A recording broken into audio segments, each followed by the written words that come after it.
Muy buenas tardes y muchas gracias por la presentación. ¿Se me escucha adecuadamente?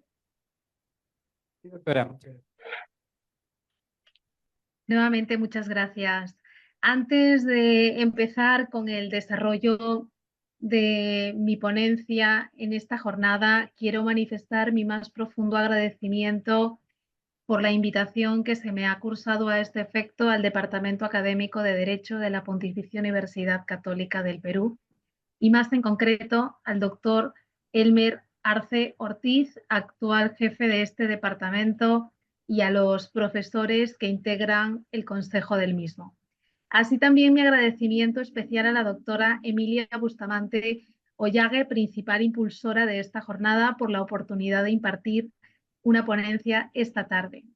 Y quiero aprovechar también para enviar un afectuoso saludo al profesor Benjamín Aguilar Llanos, porque para mí, quiero aprovechar a decirlo, es un honor compartir con usted y con la doctora Bustamante la mesa de ponencias de esta jornada. Mi ponencia va a versar sobre el régimen especial de protección del legitimario con discapacidad en el derecho español, que es un tema de mucha actualidad y que puede comportar diversas opiniones.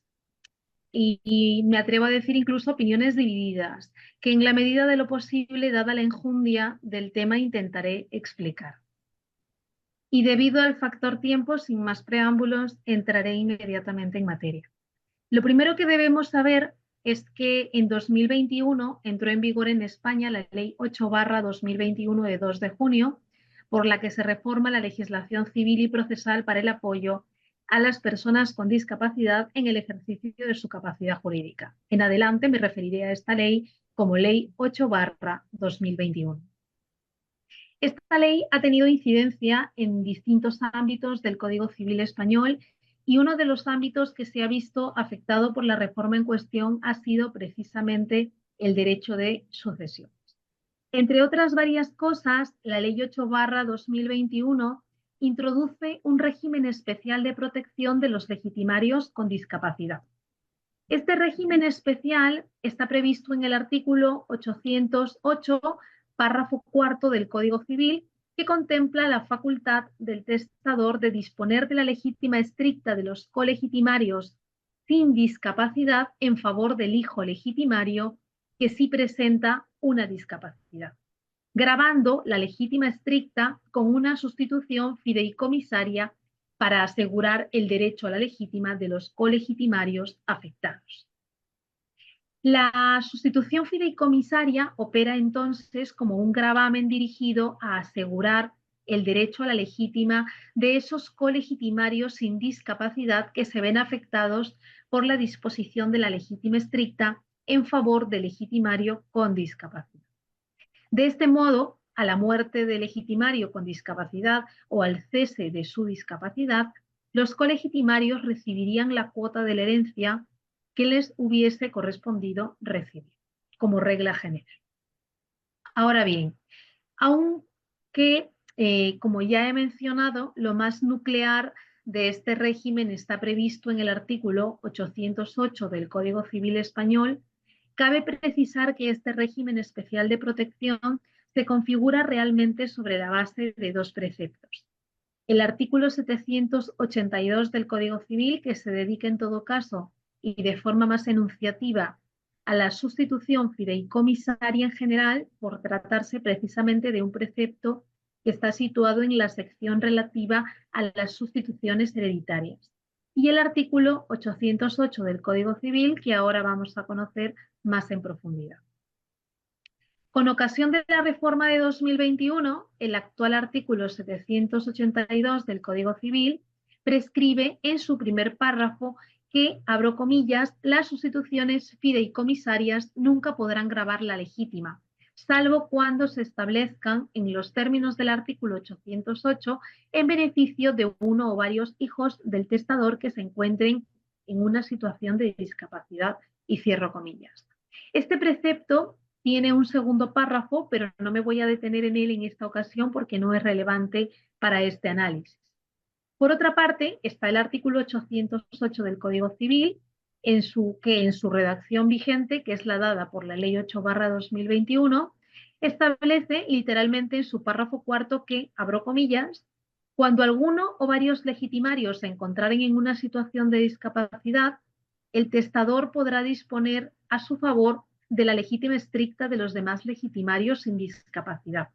En tal caso, salvo disposición contraria del testador, lo así recibido por el hijo beneficiado quedará grabado con sustitución fideicomisaria de residuo a favor de los que hubieren visto afectada su legítima estricta. Y no podrá aquel, el legitimario con discapacidad, disponer de tales bienes ni a título gratuito ni por acto mortis causa. Cierro comillas.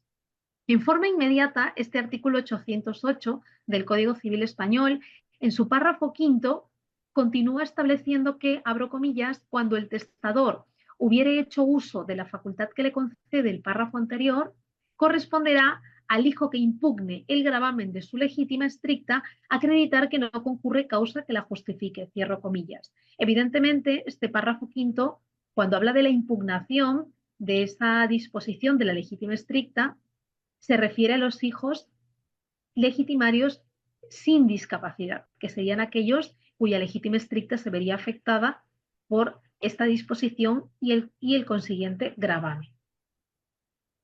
Entonces, hasta aquí, ¿qué premisas podemos extraer de la lectura conjunta de estos dos artículos del Código Civil Español? Es decir, los artículos 782 y 808 de este Código. Primera premisa, que la figura de la disposición de la legítima estricta solo tiene sentido cuando hay una concurrencia de legitimarios o herederos forzosos.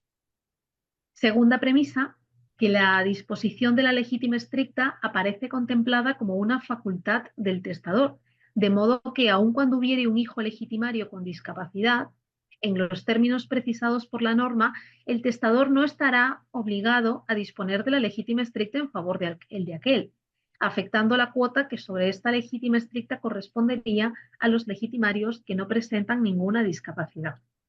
Tercera premisa, que la facultad de disposición de la legítima estricta de los colegitimarios sin discapacidad en favor de aquel que sí la presenta solo puede ejercitarse cuando aquel legitimario con discapacidad a quien se quiere beneficiar es hijo del causante. Hasta aquí cabe destacar algunos elementos importantes de este régimen especial de protección.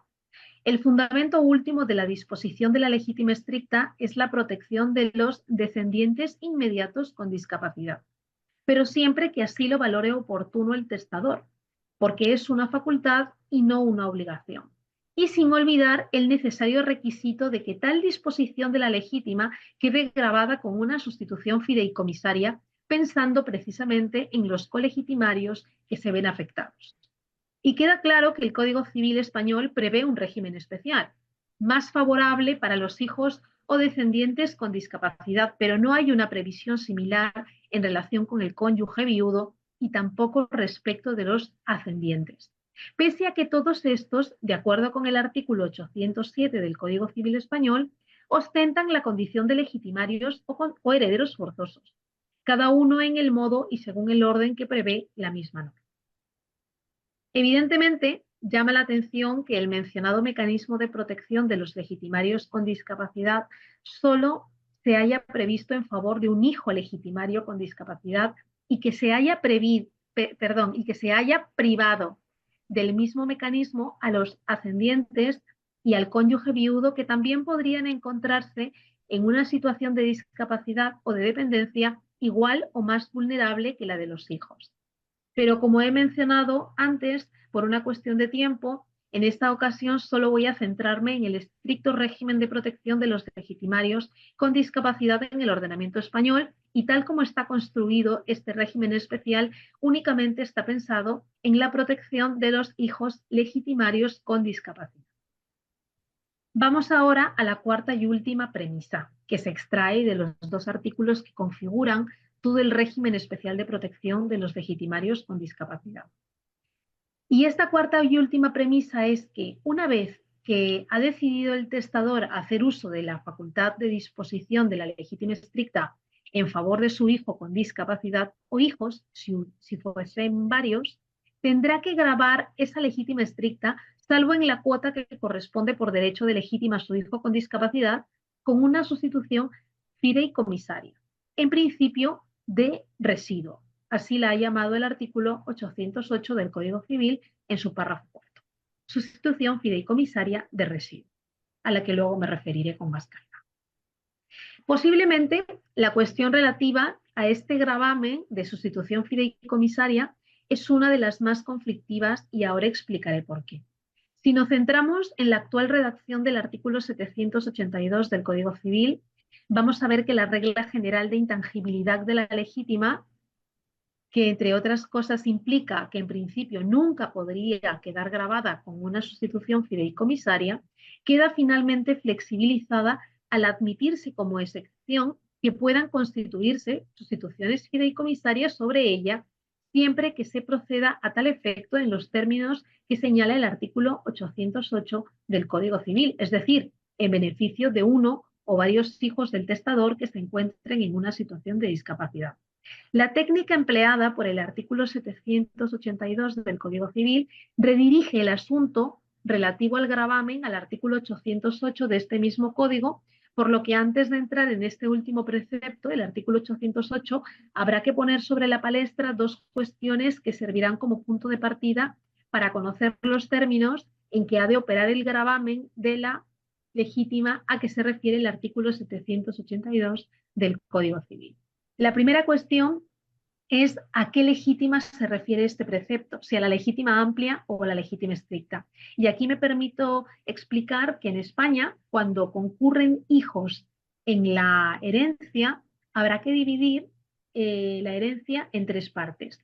Una parte es el tercio de legítima estricta, otra parte es el tercio de mejora y otra parte es el tercio de libre disposición, ¿vale? Cuando nos ceñimos únicamente al tercio de legítima estricta, hablamos de legítima corta. Cuando se toma la legítima estricta y el tercio de mejora, será legítima larga. Bien, entonces serían legítima larga 2/3. Esta cuestión es un poco confusa porque es un ordenamiento extranjero, pero al menos para que pueda seguirse de una manera más cómoda esta ponencia, me he permitido hacer este ligero paréntesis para que se pueda comprender mejor el tema. La segunda cuestión, por otra parte, tiene que ver ya con el gravamen en sí mismo, es decir, con qué tipo de sustitución fideicomisaria puede llegar a gravarse esa legítima. A estas dos cuestiones da respuesta el artículo 808 del Código Civil, pero invitando a un amplio trabajo de interpretación. Empecemos por la primera cuestión.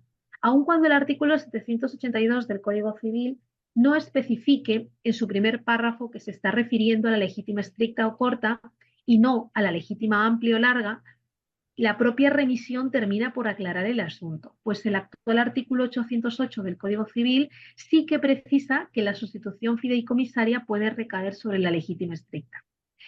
Pero en los términos de este último precepto, concretamente en su párrafo cuarto, solo cabe la disposición de la legítima estricta de los demás colegitimarios y no del total de la legítima estricta, como hemos visto hasta ahora, para favorecer alguno o varios legitimarios en situación de discapacidad que tengan condición de hijos del testador. Resuelta la primera cuestión, corresponde ahora entrar en la segunda y tiene que ver con cuál es esa sustitución fideicomisaria que se puede emplear para gravar la disposición de la legítima estricta. Entiéndase de los colegitimarios sin discapacidad, porque el artículo 808 en su párrafo cuarto dice que salvo disposición contraria del testador, lo así recibido por el hijo beneficiado con discapacidad quedará grabado con sustitución fideicomisaria de residuo a favor de los que hubieran visto afectada su legítima estricta. Entonces, cuando dice salvo disposición contraria, estaría admitiendo que el testador podría apartarse de esta sustitución tipo, vamos a llamarla, ¿no? De esta sustitución tipo que se contempla en el artículo 808 párrafo cuarto para dejar cierto margen de actuación al testador para poder configurar una sustitución fideicomisaria diferente. El artículo 808 párrafo cuarto viene a cumplir, por tanto, varios fines. El primero es que reitera la potestad o facultad del testador para establecer una sustitución fideicomisaria sobre la legítima, entiéndase estricta, prevista ya en el artículo 782 del Código Civil.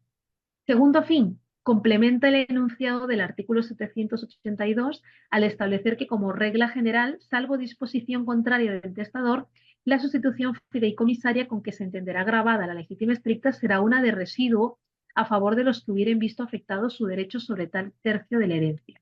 Una sustitución fideicomisaria de residuo que tiene una configuración legal específica y que incluso algún autor ha calificado como fideicomiso de residuo limitado. Y el tercer fin es que amplía la facultad dispositiva del testador al prever que éste podría ordenar una sustitución fideicomisaria distinta a la de residuo establecida en la norma. De modo que la regla general antes apuntada, es decir, sustitución fideicomisaria de residuo típica, solo operará cuando no exista disposición contraria del testador. De lo visto se infieren entonces tres posibilidades. La primera posibilidad, que el testador grabe expresamente la legítima estricta con una sustitución fideicomisaria de residuo típica, que es la que está prevista en la norma. Segunda posibilidad, que omita señalar que la sustitución fideicomisaria establecida es una de residuo, en cuyo caso operará por defecto la regla del precepto mencionado, cuyas notas vamos a ver a continuación. Y la tercera posibilidad es que, haciendo uso de esa potestad reforzada para grabar la legítima estricta, el testador disponga que la sustitución establecida no será la de residuo predeterminada en la norma, pudiendo ser en consecuencia una menos intensa o incluso una mucho más intensa que esta sustitución fideicomisaria típica. Dicho lo cual, voy a detenerme a continuación a analizar la naturaleza de la sustitución fideicomisaria de residuo por la que ha apostado la reforma de 2021 en el artículo 808 del Código Civil, cuyo párrafo cuarto, que es el que ahora interesa, antes ha sido mencionado. Dicho párrafo cuarto nos permite extraer las siguientes notas características de la sustitución fideicomisaria de residuo que ha quedado legalmente configurada o sustitución fideicomisaria de residuo típica. Una primera nota es la relativa a los sujetos beneficiarios del gravamen. Se entiende que los beneficiarios de este gravamen son los colegitimarios sin discapacidad que ven afectada su legítima estricta.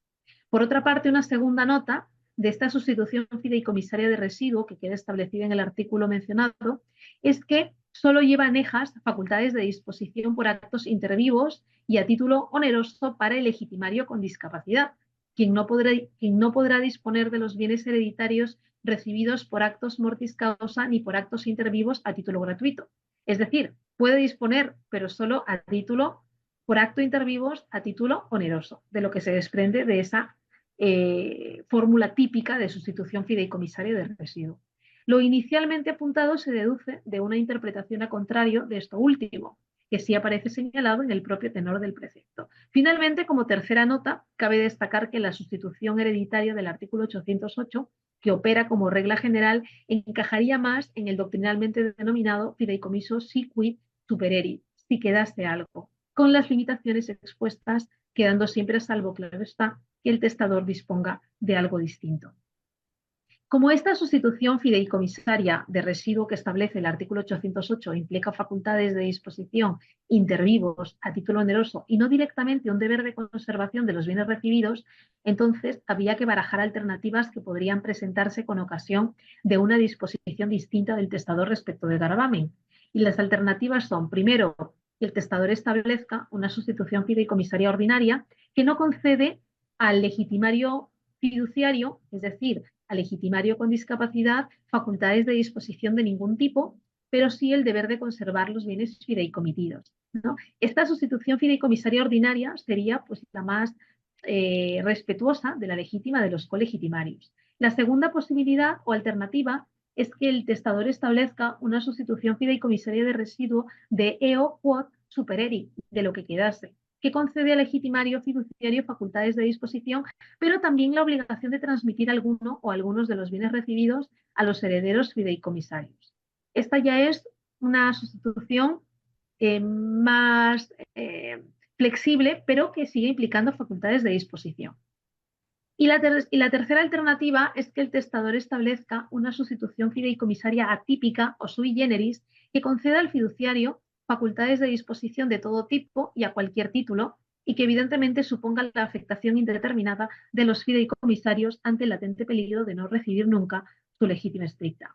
De darse esta tercera y última posibilidad esgrimida, sin ápice de duda, se atentaría desde un inicio contra el principio de protección de las legítimas. Cosa distinta es que, existiendo un fideicomiso de residuo sicuic supereric limitado a actos intervivos y onerosos, las porciones de la legítima estricta de los legitimarios sin discapacidad hubiesen sido finalmente dispuestas, vendidas o hipotecadas por el beneficiario con discapacidad porque realmente las necesitaba para sobrevivir. Y otra distinta es que finalmente disponga porque simplemente está facultado para hacerlo. Por todo ello, el mayor grado de protección que recibe un legitimario con discapacidad al quedar grabada la legítima estricta de los demás con una sustitución fideicomisaria de residuo que permite todo tipo de facultades de disposición, representa para los colegitimarios sin discapacidad una latente posibilidad de ver postergado indefinidamente su derecho a recibir la legítima. Por un lado, mayor protección para el legitimario con discapacidad, pero se deja totalmente sin efecto esa posibilidad de recibir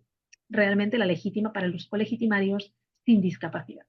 Por lo que solo una disposición del testador intermedia que sepa conjugar la protección del primero, el hijo con discapacidad, con la salvaguarda efectiva del derecho a recibir la legítima estricta de los colegitimarios sin discapacidad, justificaría esa tangibilidad excepcional de la legítima que contemplan los artículos 782, párrafo primero, y 808, párrafo cuarto del Código Civil, porque, como cabe recordar en principio y como regla general, dicha tangibilidad de la legítima está prohibida en los artículos 782 y 813, segundo párrafo del Código Civil Español. Y determinado todo lo anterior, y con esto ya voy concluyendo, queda claro que el fundamento último de la disposición de la legítima estricta de los colegitimarios es la protección de los descendientes inmediatos con discapacidad, pero siempre que así lo valore oportuno el testador, porque es facultad y no obligación, y sin olvidar que es necesario el requisito de que tal disposición de la legítima quede grabada con una sustitución fideicomisaria pensando en los colegitimarios afectados. Hasta aquí, por tanto, se puede concluir que el Código Civil Español prevé un régimen especial más favorable para los hijos con discapacidad, pero no hay ninguna previsión similar para el cónyuge viudo o para los ascendientes. Y de hecho, en la Universidad de Navarra, el profesor Javier Nanclares Valle, me permito hacer un paréntesis, viene estudiando sobre la intangibilidad legitimaria y la protección del ascendiente con discapacidad, en tanto que quien habla viene estudiando sobre la protección del cónyuge viudo con discapacidad y el principio de solidaridad familiar en España, que espero poder publicar entre este y el próximo año.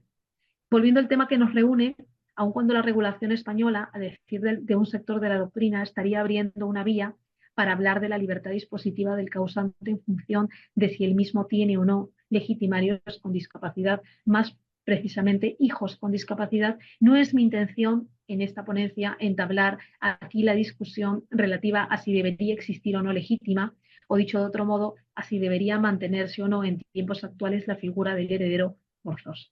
Agradeciendo, por tanto, a los asistentes por la atención prestada, doy por terminada mi intervención, pero no sin antes invitarlos a leer más sobre el tema de esta conferencia en el libro La persona con discapacidad en el derecho de sucesiones, publicado con la editorial Aranzadi en 2023 y que fue dirigido por los profesores Manuel Lerdo de Tejada y Guillermo Cerdeira Bravo de Mansilla, y en el que obra un capítulo de mi autoría dedicado precisamente a este tema bajo el título Dicotomía en la disposición de la legítima estricta en favor de un legitimario en situación de discapacidad, mecanismo de protección o medida excesiva. Trabajo con el que podrán profundizar sobre cuestiones que antes he tratado y en las que por el factor tiempo no he podido ahondar. Sin más, nuevamente quiero darles las gracias. Muchas gracias a usted, Santillán, por su exposición y análisis brindado. Recuerden que si algún miembro de la audiencia, tanto de manera virtual o presencial, desea hacer una pregunta, les invitamos a realizarlo, bien sea en la caja de preguntas del Zoom o realizarlo en las hojas que se les ha brindado.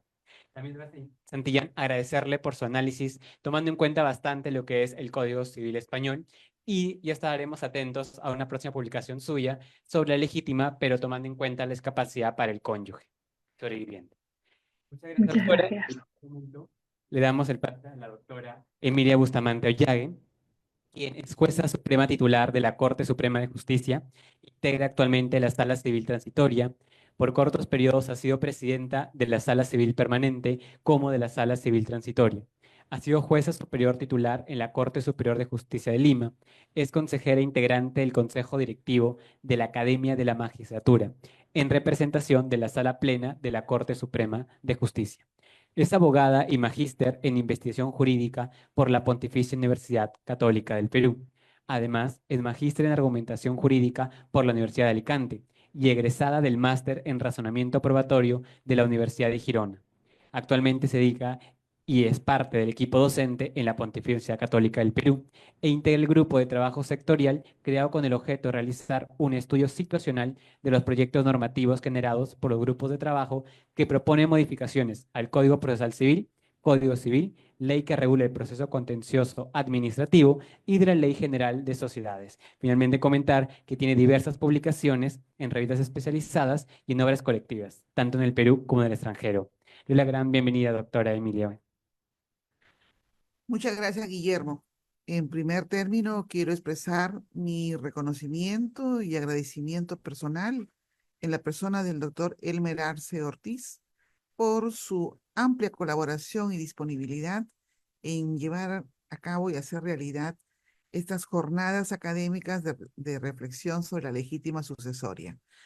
No tuve más que expresar mi sorpresa positiva cuando en su oportunidad le hice presente nuestra idea de concretar algún evento en este semestre en nuestra querida Facultad de Derecho de la Pontificia Universidad Católica del Perú. A él un agradecimiento especial, también como a su equipo, comprendido por la doctora Teresa y el equipo administrativo del departamento académico como de la Facultad de Derecho. Por otro lado, me complace compartir este evento con los doctores, la doctora Romina Santillán, una destacada jurista en materia de familia y sucesiones, que acaba de exponer, y también con el doctor Benjamín Aguilar Llanos, profesor de esta universidad, muy querido por las diversas promociones que hemos tenido la oportunidad de gozar su sapiencia, su inteligencia y su conocimiento. Y bueno, para mí en particular, y la idea que se planteó con esta jornada académica de reflexiones sobre la legítima sucesoria, es plantear ello. ¿Es pertinente hablar de una reforma de la legítima sucesoria?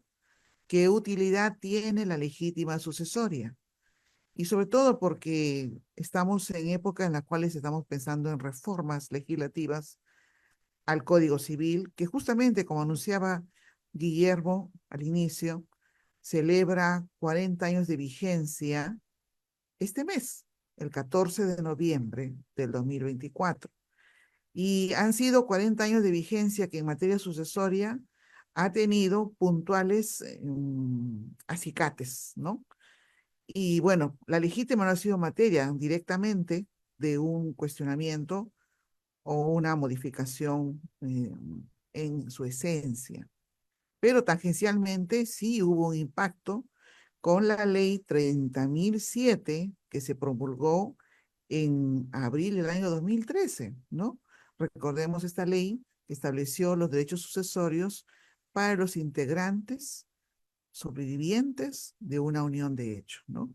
Y entre las cuales estaba la modificatoria de algunas normas del Código Civil y específicamente la legítima de los herederos forzosos, donde además de de comprender al cónyuge supérsite, con esta ley 30.007 se pasó a incorporar al integrante sobreviviente de unión de hecho.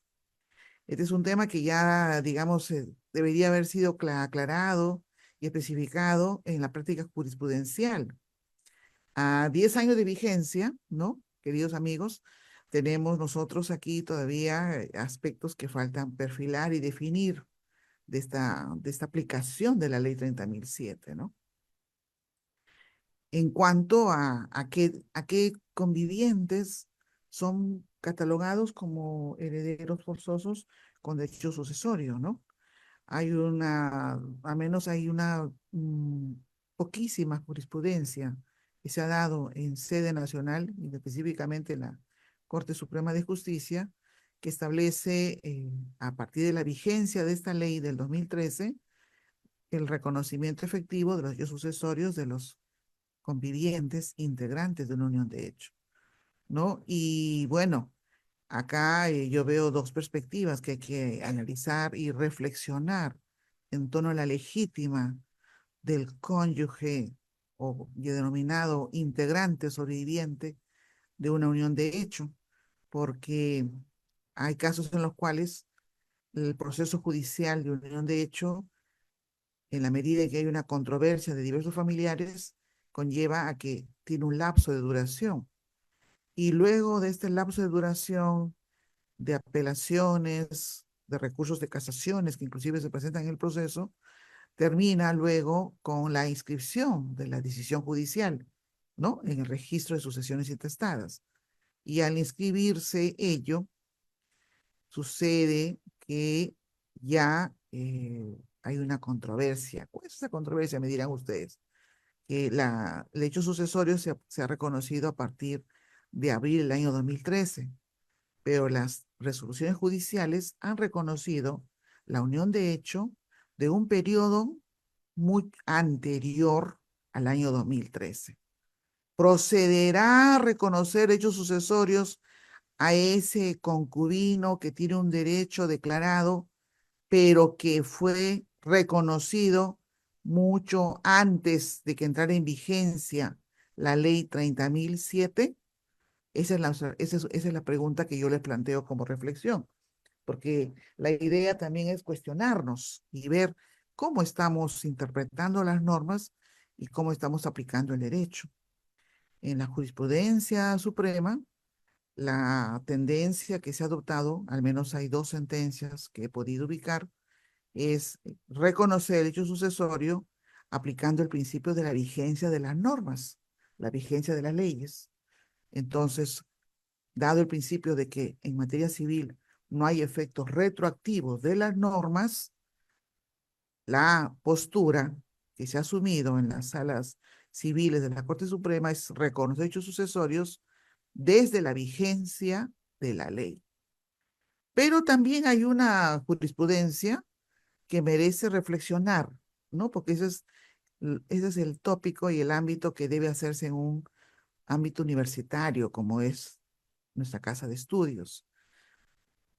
Y esta resolución que también nos ha llegado a nuestro conocimiento establece que no debe darse una distinción por la vigencia de la norma y debe reconocerse igual de hecho sucesorio a una unión de hecho que sea posterior al 2013 como la que sea anterior al año 2013, que es la ley 30.007.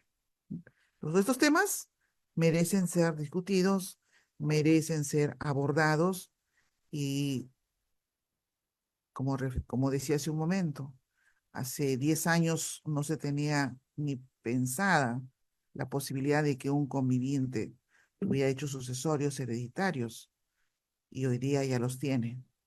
Pero ¿cuáles son esos alcances? ¿Cuáles son esos matices? La jurisprudencia está estableciendo los derroteros de interpretación.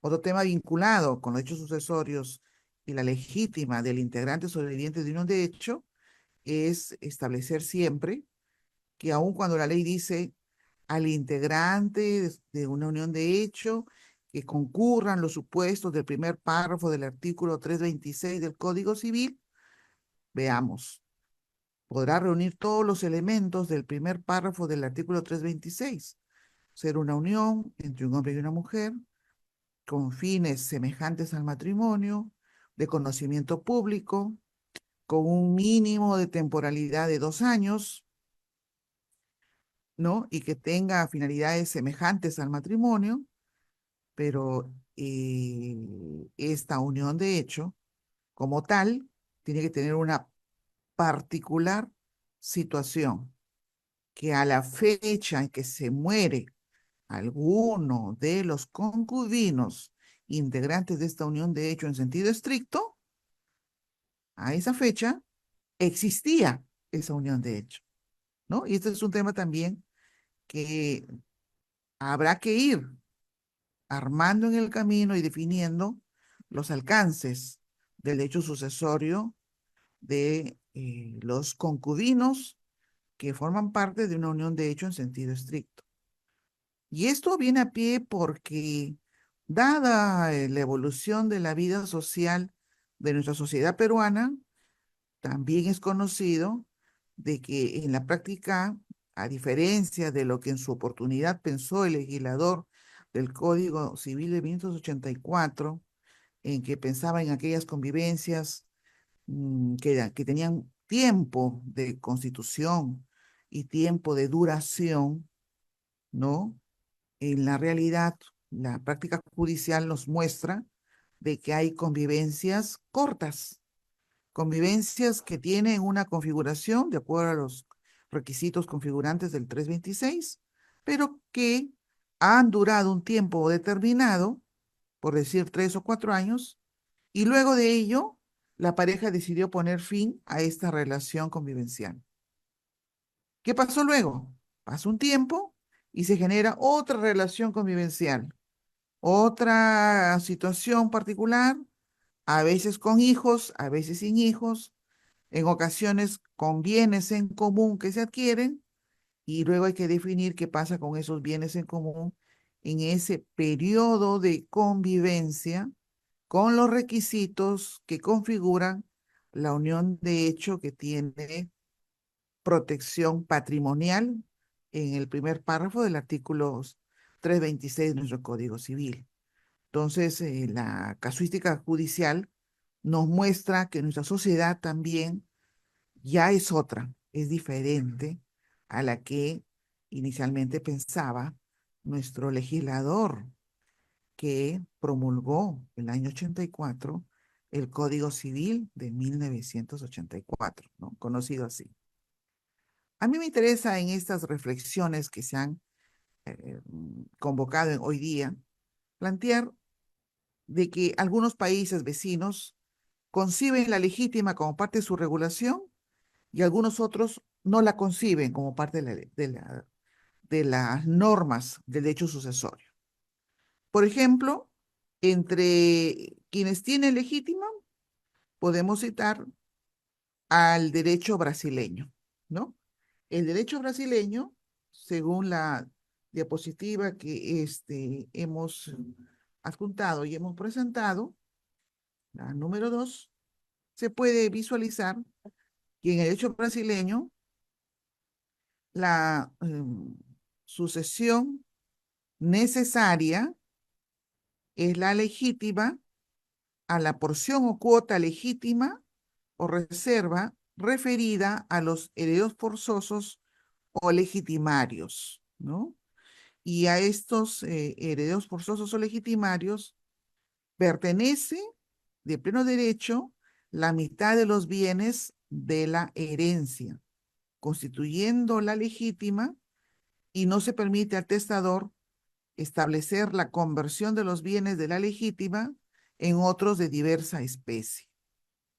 Así, según el derecho brasileño, son herederos legitimarios o necesarios los descendientes, el cónyuge y los ascendientes. Y pertenece a estos herederos necesarios de pleno derecho la mitad de los bienes de la herencia que se denomina legítima. Sin embargo, los herederos legitimarios o necesarios pueden ser privados de su legítima o desheredados, y en esos casos serán excluidos de la sucesión. La legítima, según este ordenamiento brasileño, se calcula sobre el valor de los bienes existentes en la apertura de la sucesión, pagadas las deudas y los gastos del funeral, añadiendo a continuación el valor de los bienes sujetos a colación que hayan sido objeto de anticipo de herencia cuando estaba vivo el causante. Otro ordenamiento que tiene legítimo es el derecho colombiano. Denomina legítima rigurosa a su noción y es comprendida como aquella cuota de los bienes de un difunto que la ley asigna a ciertas personas que las denomina legitimarios. Los legitimarios son herederos. Estos herederos legitimarios son los descendientes, personalmente o representados, y los ascendientes. Los legitimarios concurren y son excluidos y representados según el orden y reglas de la sucesión intestada. El cónyuge supérstite no aparece como legitimario en la legislación colombiana, contemplado en el artículo 1240 de su Código Civil. Y quienes son llamados a la sucesión ab intestato, o la sucesión intestada, o sucesión legal, son los descendientes, los hijos adoptivos, los ascendientes, los padres adoptantes, los hermanos, los hijos de estos, el cónyuge supérstite y el Instituto Colombiano de Bienestar Familiar. Diríamos, comparativamente con nuestra legislación peruana, que ellos tienen la legítima y tienen un orden sucesorio similar al que contemplamos nosotros en el artículo 816 de nuestro Código Civil. Y en cuanto al derecho venezolano, que es la diapositiva 7, el Código Civil de 1982 prevé en el artículo 883 que la legítima es una cuota de la herencia que se debe en plena propiedad a los descendientes, a los ascendientes y el cónyuge sobreviviente que no esté separado legalmente de bienes con arreglo a los artículos siguientes. Por un lado, que el testador no puede someter la legítima a ninguna carga ni condición. En ese sentido es similar a la legislación peruana. El monto de la legítima señala que la legítima de cada descendiente o ascendiente, legítimos o naturales y las del cónyuge, será la mitad de sus respectivos derechos en la sucesión intestada y concurren y son excluidos y representados según el orden y reglas establecidos para dicha sucesión. El orden de suceder establece la normativa general es que al padre, a la madre y a todo ascendiente suceden los hijos o descendientes cuya filiación esté legalmente comprobada y que el matrimonio crea derechos sucesorios para el cónyuge de la persona de cuya sucesión se trate.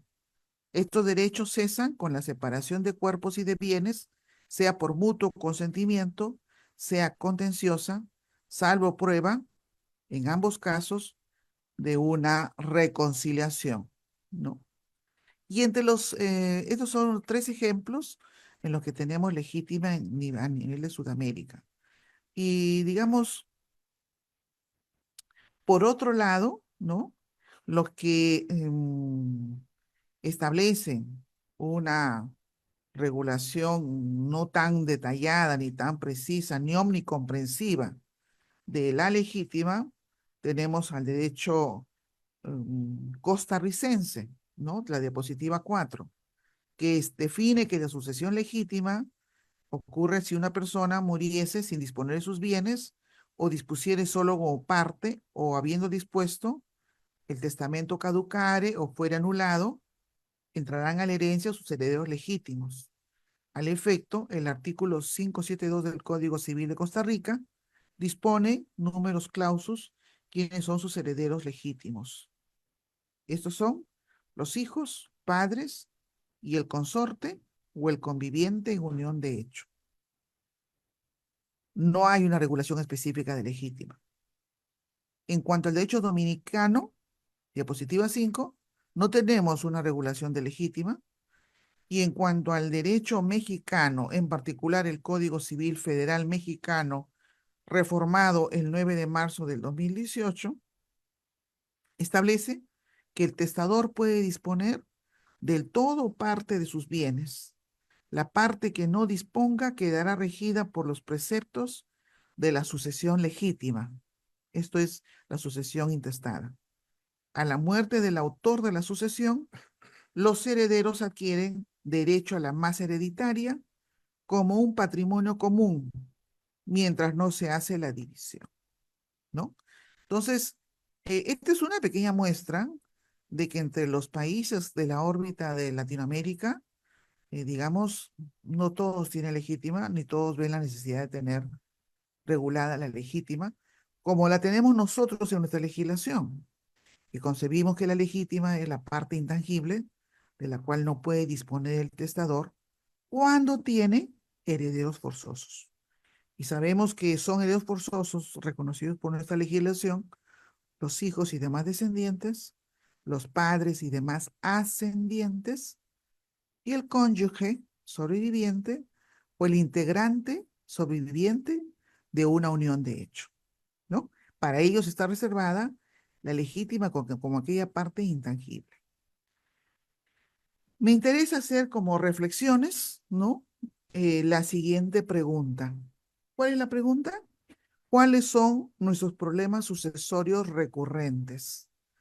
¿Son nuestros problemas sucesorios recurrentes la determinación de la legítima, la regulación de la legítima, la disposición o no de la legítima?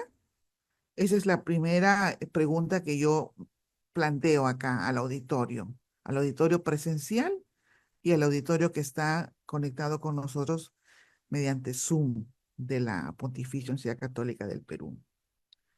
Entonces, esta pregunta la hago justamente a propósito, porque ya dentro de esos diversos trabajos que hay de reforma del Código Civil, y por suerte, por cierto y por suerte también para mí, tengo la oportunidad de participar gracias a que me convocan. Por ejemplo, en el último trabajo que se publicó y se hizo presente un anteproyecto de reformas puntuales del Código Civil el año 2017, no se planteó modificación alguna a las normas de la legítima de nuestro Código Civil, ¿no? ¿Por qué? Porque este tema no fue eh, propuesto ni discutido como parte de las propuestas de reforma legislativa de este grupo de trabajo que entonces presidía el jurista, el doctor Gastón Fernández Cruz, ¿no? Entonces, este es un derrotero a señalar, ¿no? Por otro lado, también yo veo de que el Código Civil al que tenemos que aplaudir, al Código Civil vigente, promulgado en el año 84, y del cual yo he recibido siempre las valiosas palabras que hizo el doctor César Fernández Arce en sus clases de sus sesiones, ¿no? A mí, que yo he sido una alumna que he tenido la fortuna de recibir sus clases, él siempre resaltaba, ¿no?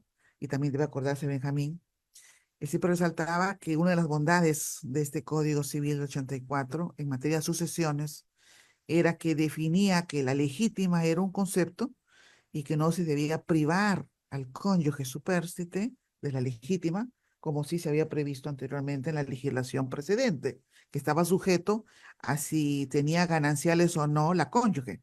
Si tenía gananciales o no, podía tener derecho a legítima o no tener derecho a legítima. Siempre había que hacer un cálculo cuantitativo. Aquí hubo una propuesta que primó y que adoptó el cuerpo de legisladores que hizo una distinción y lo dice en una norma específicamente que la legítima no se puede confundir con los gananciales del cónyuge supérstite, ¿no? Y esto es importante y necesario. Y otro tema muy, muy importante que la legítima no solamente es aquella parte de la herencia de la cual no puede disponer el testador porque está reservada para herederos forzosos, sino porque además es un baluarte, es un concepto necesario que para garantizar la igualdad de las cuotas que corresponde a cada heredero. ¿Cómo es así? Me dirán ustedes.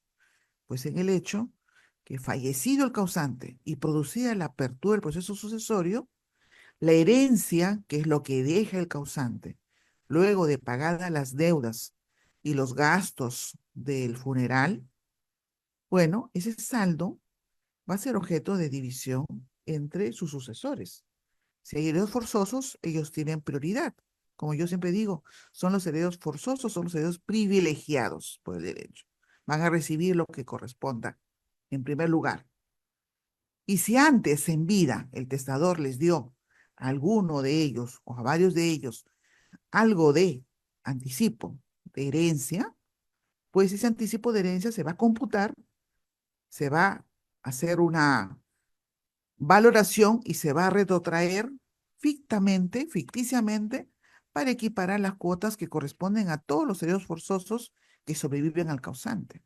Entonces, tiene un efecto importante la legítima, es un excelente referente además de una cuota intangible, pero también una cuota de lo que vamos a considerar y se va a traer además lo que se dispuso antes a herederos forzosos para ver si efectivamente se le corresponde a cada uno la cuota que le corresponde. ¿Podría modificarse, regularse la legítima? Yo creo que sí, siempre y cuando sea en pro de hacer una proyección y una aplicación mejor de la legítima, me parece importante. Las propuestas que hay de España que ha adoptado, como nos decía la doctora Romina, en la ley del 2021, ¿no? Del fideicomiso a favor de los sucesores, los herederos que tienen discapacidad, me parece importantísimo. Me parece importante ver esas formas tuitivas en las cuales se pueda cuidar patrimonialmente después de la muerte del causante a los vulnerables, ¿no? Como también los hizo el legislador cuando estableció los derechos del cónyuge en el Código Civil 84, cuando establece hechos de habitación y derechos de usufructo. Derechos que muchos no lo han comprendido porque, bueno, tal vez la práctica y el apetito voraz de dividir la herencia como de lugar también ha hecho que nosotros mismos, los jueces y los abogados, no lo hayamos advertido, ¿no? Tal vez habría que perfilar mejor esas normas. Pero en el fondo, ¿qué pasa con nuestro Perú? En la diapositiva siguiente vamos a poder ver una casa que tiene unos letreros en el techo, que es una casa cercana a mi domicilio, por supuesto, pero que también puede ser cualquier casa que ustedes tengan cercana a su barrio o al lugar donde ustedes pasan. Esas casas que dicen está en litigio, ¿no? No es ajeno a nuestra realidad. Pero el letrero que dice, vamos a ver la siguiente diapositiva, dice, esta propiedad no se vende, está en litigio. Esta propiedad tiene 7 herederos y no una heredera. Así dice. Y el otro, la tercera foto es más precisa. ¿Qué nos dice la tercera foto? Nos dice, este inmueble es de propiedad de la sucesión XX y está inscrita. Paréntesis, 7 hermanos. En la partida registral, está el número de la partida registral. SUNAR Lima, registro de Lima. Cualquier perturbación de la posesión será denunciada penalmente y civilmente. Esa casa es parte de una herencia. Ahí hay un problema familiar fuerte. Se habla de hermanos, ¿no? Se habla de familia. ¿Ahí el problema es la legítima o es la herencia? Reflexionemos, porque para eso estamos convocados acá. ¿Es un tema de legítima o es de herencia? ¿Qué es lo que prima acá? Esa es nuestra realidad judicial. Nuestra realidad judicial son las disputas que hay sobre los bienes que deja un fallecido, ¿no? Porque ese es el punto de partida. Donde hay un fallecido, hay bienes. Y de esos bienes hay que ver qué distribución se va a dar. De acuerdo a ley, bueno, pues ahí los órdenes sucesorios, los llamados a heredar, quienes tienen vocación sucesoria, y habrá que definir según las reglas de exclusión sucesoria de los familiares que van a aparecer en fila inmensa, los que tienen mejor derecho a suceder, ¿no? Pero aún identificándolos, siendo 7 hermanos, fíjense ustedes todo este problema que hay. Y este problema que revela que también no hay capacidad de solución autocompositiva, de solución de un conflicto que podría hacerse inclusive fuera del ambiente judicial. Podría hacerse una conciliación, ¿no? Lo cual nos revela, según esta modesta opinión, de que los problemas que subyacen al derecho sucesorio, a propósito de esta jornada académica sobre la legítima sucesoria, son mucho más grandes y muy diferentes a lo que podría tratarse sobre la legítima. ¿Qué cambiaría si elimináramos la legítima respecto a ese problema de la casa? ¿Qué podría cambiar si eliminamos la legítima? Porque acá no hay un problema de testamentos. Porque justamente eso es otra realidad. Nuestra cultura, nuestra ideología social es que no hacemos testamento. No hacemos testamento, no pensamos en hacer un testamento, no imaginamos en hacer un testamento, porque además también nos creemos que somos eternos, ¿no? Y no pensamos en que somos finitos, somos humanos, y bueno, pues hay que prever lo que va a pasar luego. No tenemos una cultura de otorgar testamentos. Entonces, tenemos otro flanco de acción también. No hay acceso, no hay promoción, no hay desarrollo de los mecanismos alternativos de solución de conflictos. Por otro lado, no conocemos, no sabemos, no utilizamos la posibilidad de otorgar los testamentos por el costo, por la forma de hacerlo, por, eh, por la forma de hacerlo, por la cultura social, ¿será? Bueno, a modo de conclusión, creo yo que es muy importante ponernos a pensar, ¿no? De que en materia de sucesiones hay temas que tienen mayor relevancia que la legítima, en primer término. En segundo término, hay que evaluar, ¿no? Que el problema de la división y asignación de las cuotas y entrega de los bienes sucesorios es un problema social mucho más grande que una norma legal y que hay diversos actores, operadores jurídicos que tienen que activar su ámbito de acción también para coadyuvar a una solución pacífica, clara, de estos problemas de sucesiones, que en el fondo tienen una relación íntima con el derecho familiar. Yo recuerdo de mi experiencia como juez superior haber integrado alguna oportunidad sala de familia. Y recuerdo las invocaciones que se hacían de la sala de familia a los abogados de las partes que estaban ahí informando. Un proceso de tenencia, un proceso de violencia familiar. ¿Qué decían los jueces de familia del tribunal? Señores abogados, ustedes están representando al esposo, a la esposa, al hijo, a la hija. No estamos ante un tema patrimonial en estricto. Hay que también trabajar por solucionar el problema familiar que existe. Y ustedes les invocamos, decían los jueces de familia, de sala de familia, a que también conversen con sus clientes para que entre sus clientes también busquen mecanismos de solución, porque no todo puede ser problemas y denuncias. Inclusive yo tuve la oportunidad en sala de familia, en vacaciones, previa a la pandemia, el 2020, de ver casos de violencia familiar en que en una sola familia tenían más de 30 medidas de protección, como invitaciones, como tarjetas de Navidad. Entonces, el derecho tiene una función, pero también hay que cuidar mucho la especialidad, ¿no? Y en tema de sucesiones y en tema de legítima sucesoria, creo que hay varios problemas que deben ser vistos y deben ser abordados. Y qué mejor que ponerlos acá en el tapete, en un ámbito universitario como es la Facultad de Derecho de la Pontificia Universidad Católica del Perú. Por mi parte, les agradezco la oportunidad de expresar estas ideas y de compartir esta mesa. Muchas gracias a ustedes. Muchas gracias, doctora Emilia Bustamante. Hay bastantes mensajes que hay que comprender. Primero, tomar una perspectiva histórica y también comparada del derecho latinoamericano y cómo está regulado justamente la legítima.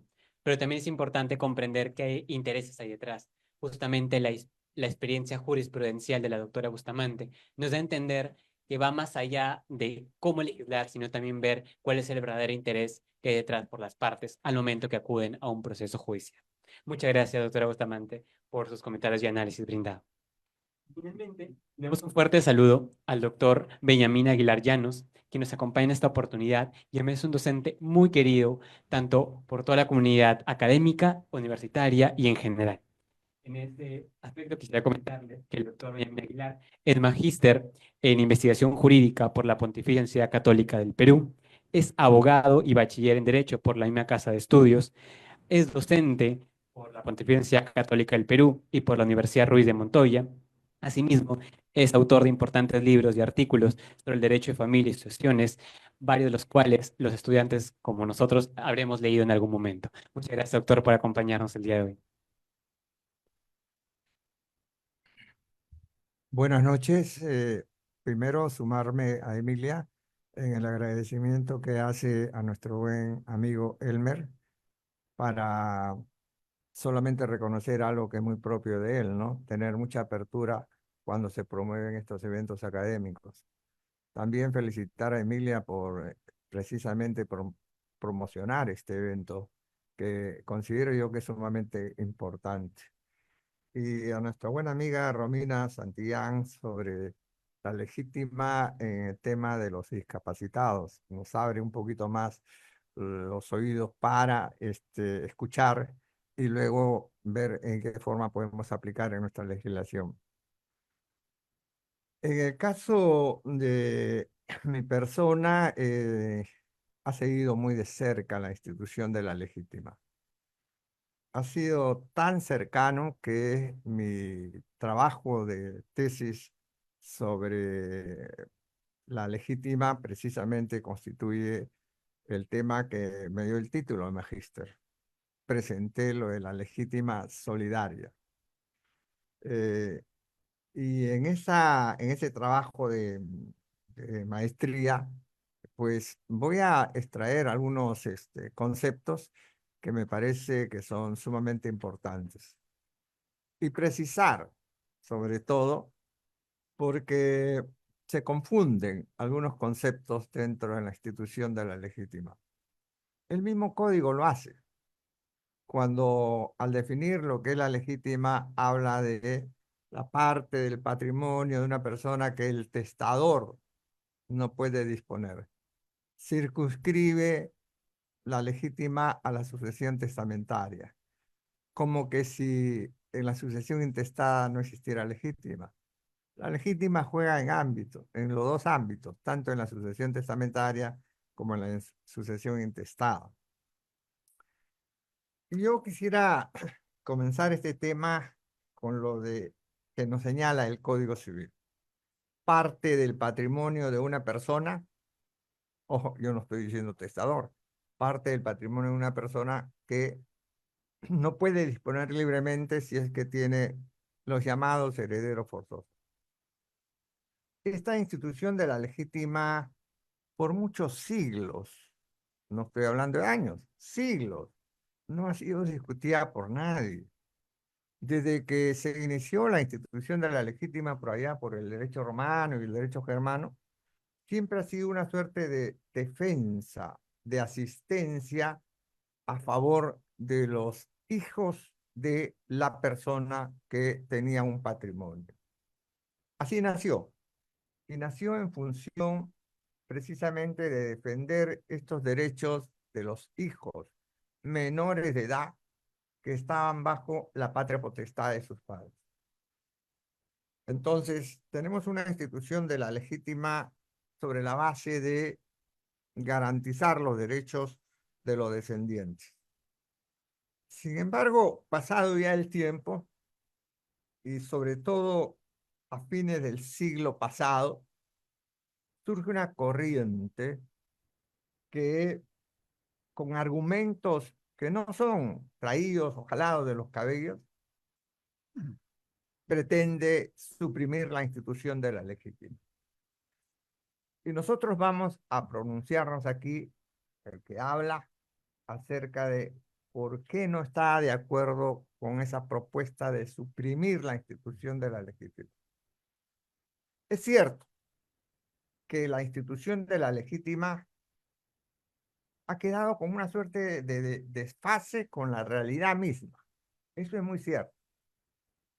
Porque de la definición que tiene el código respecto de la legítima, lo que nosotros observamos es de que se habla de proteger la economía de una familia. La misma Delia Reboredo, en sus anteproyectos del Código Civil de 1984, hablaba de por qué se regula el derecho sucesorio. Se regula por un solo fin, de tratar de proteger la economía familiar. Siempre esta suerte de relación íntima entre el derecho sucesorio y el derecho de familia. Entonces, hay personas que no están de acuerdo con la supresión, pero sí están de acuerdo en reformar casi las estructuras de la legítima para hacerla acorde con la realidad. Yo les voy a poner algunos ejemplos para que ustedes más o menos se ubiquen sobre el tema. ¿Por qué estoy diciendo que la institución de la legítima, tal como aparece en el Código Civil, ya no responde a la realidad de lo que fue un inicio? Si nosotros comprobamos que la institución de la legítima nace en función de proteger a los integrantes de un grupo familiar, sobre todo a los descendientes del causante o futuro causante, estábamos pensando en una familia que ahora podríamos decir era una familia nuclear, papá, mamá e hijos. Sin embargo, ese concepto de familia hoy día no lo tenemos. Hoy día tenemos formas o tipos de familia. Y me quiero referir en particular a una que todas y todos ustedes deben haber escuchado, la familia ensamblada, en donde papá, mamá tienen sus propios hijos y la mamá tiene unos hijos que no son del padre de su compañero, o el compañero tiene otros hijos que no son de su compañera. Eso es común ahora. Y a eso le llamamos una familia recompuesta, una familia ensamblada, sí. Pero todos ellos formando parte de una estructura familiar. Y todos ellos dependiendo de o el papá o la mamá o de los dos, que son los que lo mantienen, los alimentan. Pero entonces, si la familia como tal ahora ya no está pensada solo en la familia nuclear, sino en otro tipo de familia, particularmente la familia ensamblada, ¿podemos aplicar la legítima ahí? Sí, sí podemos aplicar, pero solamente en la medida en que se pruebe el parentesco con el causante. Ah, caray, pero ¿y si estamos hablando de un hijo afín que está dentro de esta estructura familiar? A él no le toca absolutamente nada. Pese que a él depende de el futuro causante, porque lo mantiene, paga su educación, vive con él o con ella. Sin embargo, no le alcanza la institución de la legítima porque no hay un lazo parental. Entonces, no se está cumpliendo con la función de la legítima. Otro ejemplo. Todos sabemos que el promedio de vida del peruano o de la peruana ha aumentado. Si antes era 60, 65 años, hoy día estamos hablando de los 80, 85 años. Entonces, ¿qué encontramos? Encontramos que cuando hay que poner en práctica la institución de la legítima porque uno de los troncos, papá o mamá, falleció, murió, entonces nos encontramos con que el código señala que son legitimarios, en primer lugar, herederos forzosos, los hijos.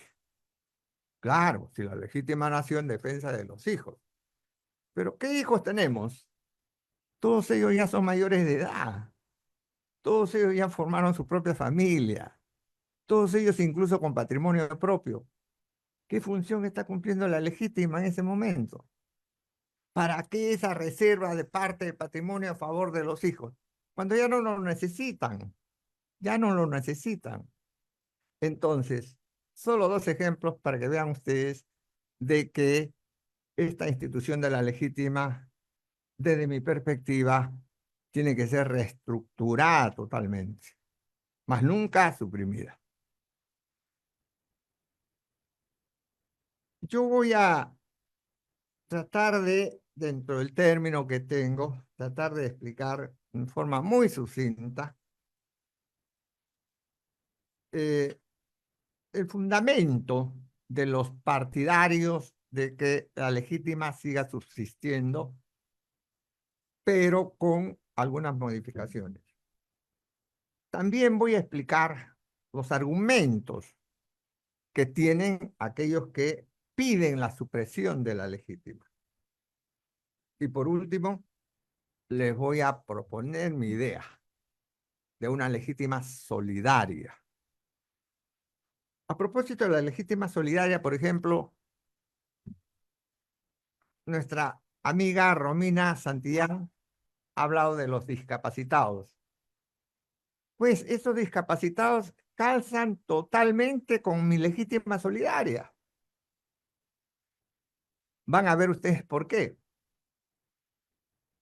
En lo que los partidarios de la institución de la legítima dicen debe permanecer porque tiene propósitos y propósitos que son muy importantes.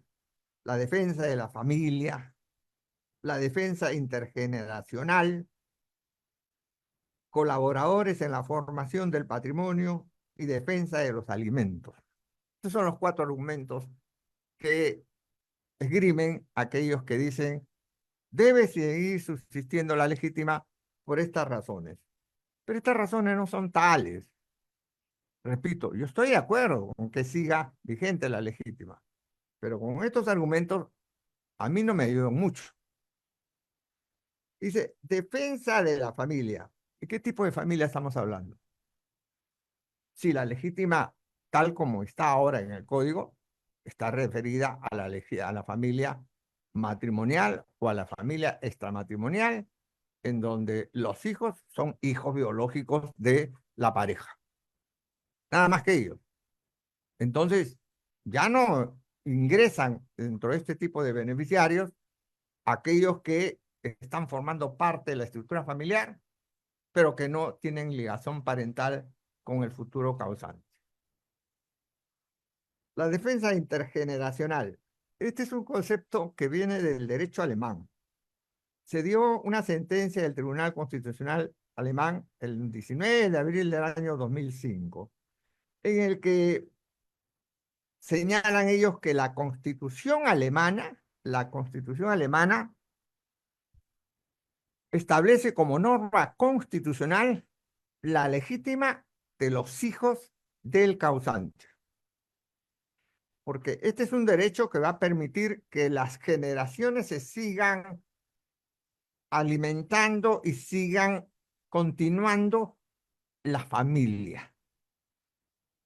Pero este es un concepto bastante vago, porque si nosotros decimos la defensa intergeneracional, es decir, que las generaciones posteriores sigan subsistiendo tal como en este momento están.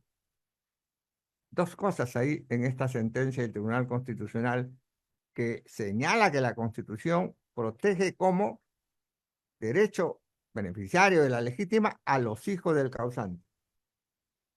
1, que esos hijos del causante, cuando muere el causante, esos hijos, como ya dije, pueden ser que ya no necesiten esa legítima porque tienen suficiente edad y no necesitan ser asistidos por los que en un momento dado fueron sus padres que lo asistieron.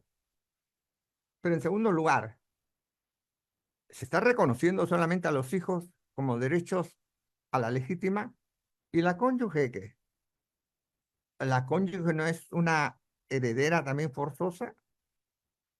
¿Y qué pasa si es que no hubiera hijos? ¿Acaso no han contemplado que hay familias que no tienen hijos?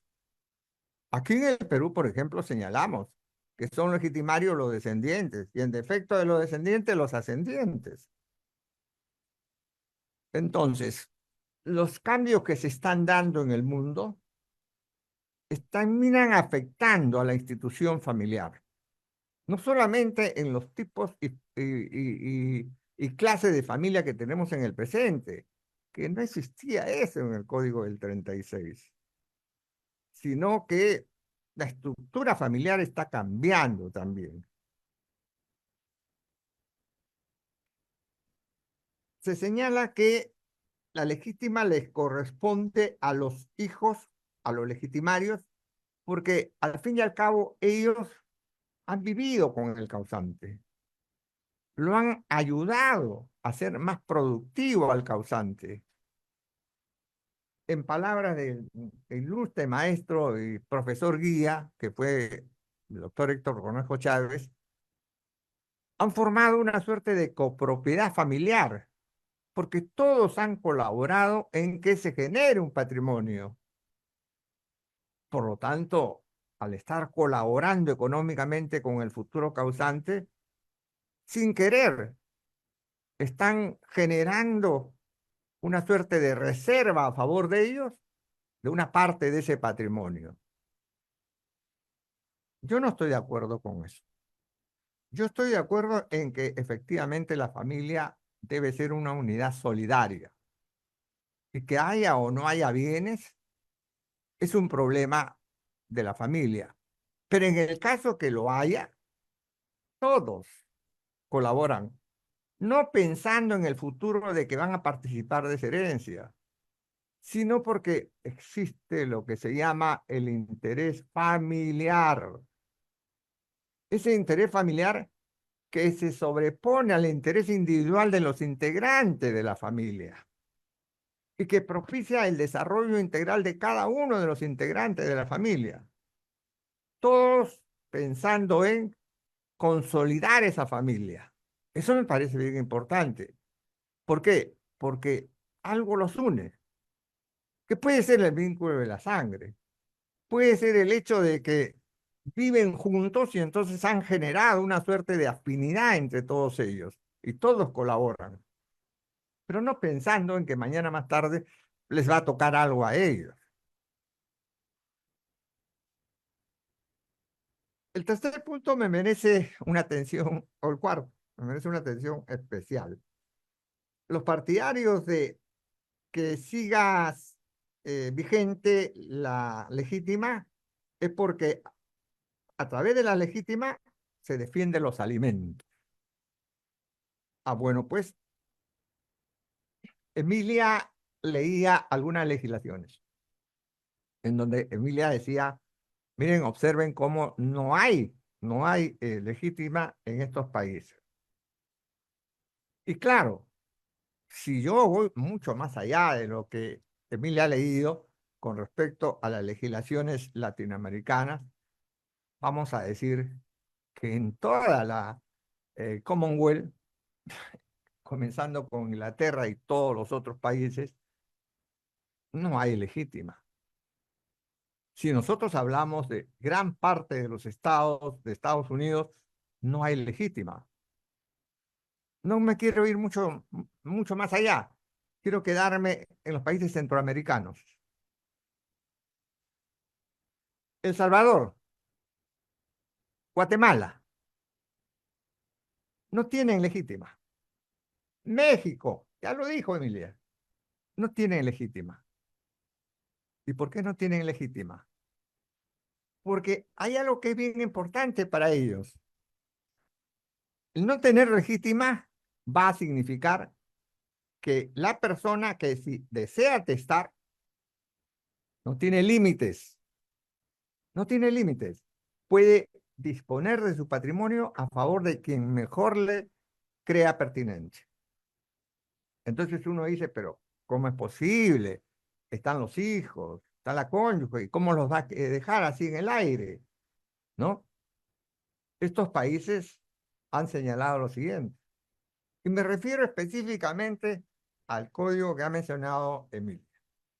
El Código Mexicano para el Distrito Federal. Allí se señala de que una persona puede testar y disponer de todo su patrimonio a favor de uno o dos herederos, que a lo mejor no son sus familiares, no interesa. Pero, y este pero es importante, pero si esa persona, repito, si esa persona debe alimentos a alguien, es decir, tiene acreedores alimentarios, entonces ese heredero llamado por el testador no puede, vamos a utilizar un término que todos conocemos, no puede cobrar su herencia hasta que quede cubierto todos los alimentos de los acreedores alimentarios. Qué bonita forma de suplir la legítima en defensa de los alimentos. Eso me parece estupendo. Y es cierto, porque la idea aquí es de que exista, una vez que muerto el causante, la posibilidad de que si el causante en vida alimentaba a aquellos que eran vulnerables y parte de su familia y se sentían protegidos, pues sigan siéndolo después de la muerte del causante. Esa es la idea de la legítima. Si en vida el causante alimentaba a sus hijos, alimentaba a su cónyuge si es que su cónyuge no trabajaba, pues entonces, una vez que ya no esté con nosotros esa persona, ese patrimonio que acumuló se destine a favor de ellos, en la medida en que estas personas sean vulnerables. Porque los alimentos, vuelvo a los alimentos porque es importante, los alimentos, y todas y todos ustedes lo saben, parte de un principio. La base para que haya alimentos es el estado de necesidad en la persona. Porque si la persona no está en estado de necesidad, ¿cómo va a pensionarse a costa de otro? Pues es un abuso del derecho. Pues. Entonces, ahora retomo la legítima. El causante se ha ido, ha dejado patrimonio. Entonces, en defensa de los alimentos, ¿alimentos de quién? Todos los hijos son mayores. Ellos no necesitan ya ser alimentados porque ya no están en estado de necesidad. La mujer a lo mejor tiene, aparte de los gananciales que le ha tocado, tiene patrimonio a lo mejor. Entonces, estoy dirigiendo esta suerte de exposición para llegar a mi llamada legítima solidaria. Pero vamos ahora a las personas que abiertamente piden la supresión de la legítima. ¿Qué argumentos son los que ellos tienen a la mano para decir que la legítima es fácilmente prescindible de un sistema jurídico, que la legítima ya no cumple una función social que es la que siempre ha debido tener? Pues ellos dicen, la legítima, en primer lugar, está violentando derechos constitucionales. Y eso sí llama la atención. Está violentando derechos constitucionales porque está yendo contra la libertad y contra la propiedad. Contra la libertad está yendo porque obliga a una persona a que adopte una conducta que a lo mejor él no está de acuerdo con esa conducta. ¿Y cuál es esa conducta? Referida a su patrimonio, le está diciendo, oye, tú tienes que reservar una parte de tu patrimonio para tus herederos forzosos, no me lo soques.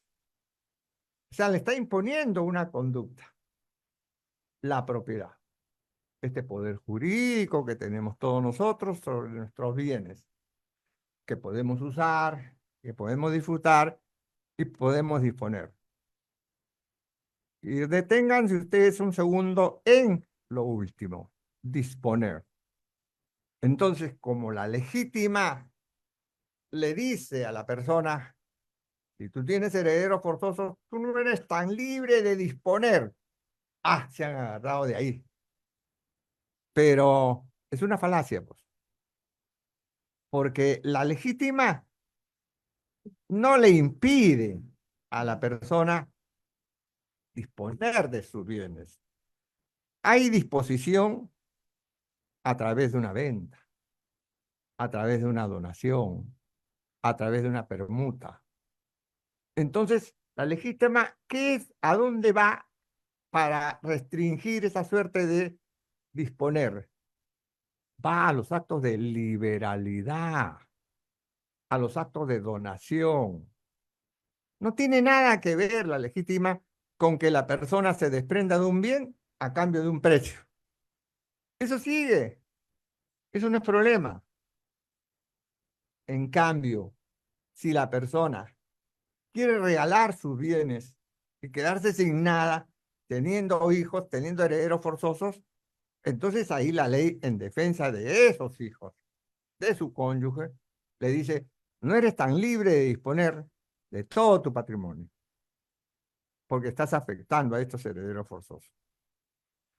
Esta restricción a la propiedad, a mí me parece bien, yo comulgo con ella, porque la propiedad tampoco se puede ejercer en forma totalmente irresponsable, pues. Siempre tenemos que estar pensando en que la propiedad, vamos a ejercer las facultades, pero hay que ponerle pues una suerte de sombría en lo que se refiere al aspecto social, comulgar con lo social. A ver, un ejemplo. En familia, que todas y todos ustedes han llevado, ¿acaso todos no aceptamos el hecho de que cuando estábamos dentro de una familia bajo un régimen de sociedades gananciales y resulta que uno de los cónyuges tiene un bien propio, ese bien propio si está alquilado, esos frutos de quiénes son? De la sociedad. No solamente es del propietario. Entonces, así caminemos. Y no nos detengamos en el hecho de decir que hay una suerte de limitación a la disposición. En lo que se refiere a la liberalidad es sí, no en las otras formas de disponer los bienes. Por otro lado, los que señalan que se debe suprimir la legítima, sí aciertan cuando dicen ya no está cumpliendo la función social que debería tener. Porque cuando el causante fallece, ya todos los hijos o todos los legitimarios tienen 60 años, 65 años, y ya tienen familia propia, tienen patrimonio. Entonces, ¿por qué la ley nos sigue diciendo no dispongas de esos 2/3 del patrimonio porque esos son de tus hijos? Si ya no lo necesitan. El otro tema que yo no estoy de acuerdo, porque también considero que es una falacia, es el hecho de decir que cuando uno limita la disposición de los bienes a legítima, está frenando el comercio, está frenando el mercado. Es como que si la legítima fuera una suerte de congeladora, porque la ley ha dicho 2/3, no me toques esos 2/3, eso no me toques esos 2/3 que son para tus legitimarios herederos forzosos. ¿Qué significa? Significa que la persona ya no puede hacer nada con esos 2/3. Esa es mentira, pues. Esa es mentira. La persona va a seguir negociando con sus bienes porque son suyos, pues. Y van a estar dentro del mercado. El hecho de los 2/3 y todo va a ser, como Emilia sabe, al final, pues, cuando se abra la sucesión. 5 minutitos. A Emilia no le sacaron eso, ¿ah? Entonces, en esos 5 minutitos llego yo a mi querida legítima solidaria. ¿Qué propongo? Que se mantenga la legítima, sí, pero que la legítima cumpla una función social. Que la legítima sí tenga efectividad cuando al morir el causante existan personas que dependían de él y van a seguir dependiendo de él. Ejemplo, nos los ha dado nuestra buena amiga. Nos ha dicho los discapacitados. Si dentro de los hijos hay un discapacitado, es obvio que esa persona va a seguir necesitada. Ahí la legítima tiene sentido. que si dentro de los legitimarios, cuando muere el causante, hay una señorita que está siguiendo estudios universitarios, es obvio que la legítima siga vigente para ella. O que haya menores de edad todavía, es obvio, con mayor razón que exista la legítima. Pero agregado a eso, la legítima solidaria que se supone defiende la familia, también deben ser considerados los llamados hijos afines, aquellos que forman parte integrante del grupo familiar, y que cuando el causante estuvo vivo, el causante fue el que mantenía a ese hijo de su mujer, por ejemplo, y no hijo de él, porque ella era parte de la estructura familiar. Es decir, el que sea requisito elemental, fundamental, que se pruebe el entroncamiento, que se pruebe la relación parental, me parece bien, pero no puede ser tan rígido, pues. Hay que proteger a la estructura familiar. Si dentro de esa estructura familiar hay personas que han sido asistidos por el causante y el causante se fue, pero ha dejado patrimonio, porque ese patrimonio no puede estar destinado a todos los integrantes del grupo familiar, dentro de los cuales está él. Esa es mi tesis de la legítima solidaria. Así creo yo que podríamos ver un nuevo Código Civil o una reforma del Código Civil con una legítima que esté codo a codo con la realidad. Y no como ahora, que con todos estos argumentos que he señalado, estamos viendo de que esta legítima como que queda desfasada. Y por eso hay gente que se atreve a decir, hay que suprimir la institución de la legítima.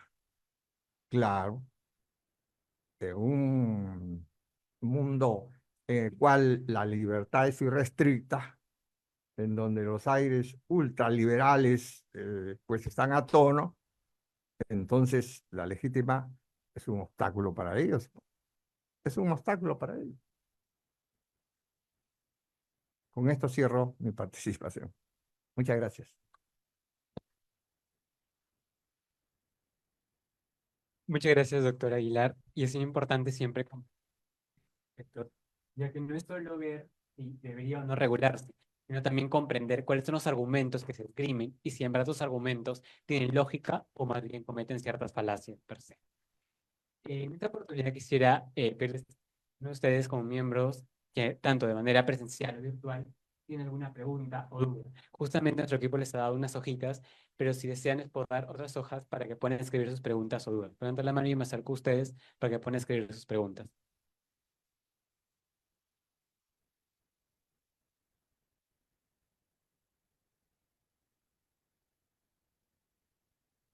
Vale, hay una pregunta en el Zoom justamente para la doctora Bustamante. En primer lugar, le agradecen por su exposición, doctora Bustamante, y a la vez le piden que por favor pueda precisar el número de casación que citó durante su exposición. Por supuesto que sí. ¿Quién es la persona que pregunta? ¿Puedo saber para saludarla? Zoraida Salas, un gusto. Gracias por escucharnos. Bueno, mira, tengo 3 casaciones.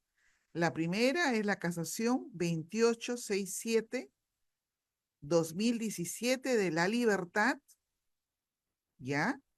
Que es de la Sala Civil Permanente de la Corte Suprema.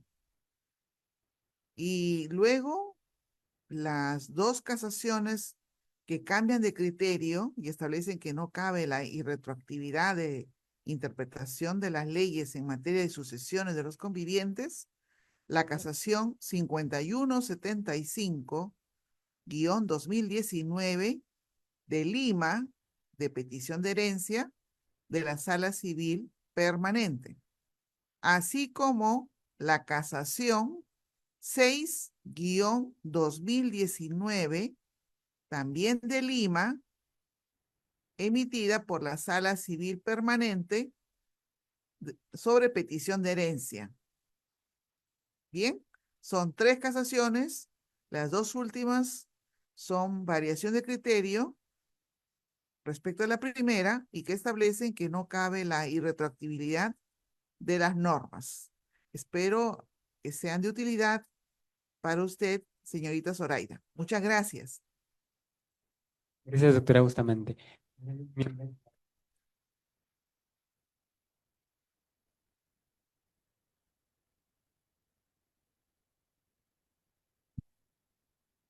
Una consulta. Cuando se habla de los 2/3 de libre disposición, ¿esto solo deberá aplicarse a la donación o también a los contratos de compraventa de bienes inmuebles?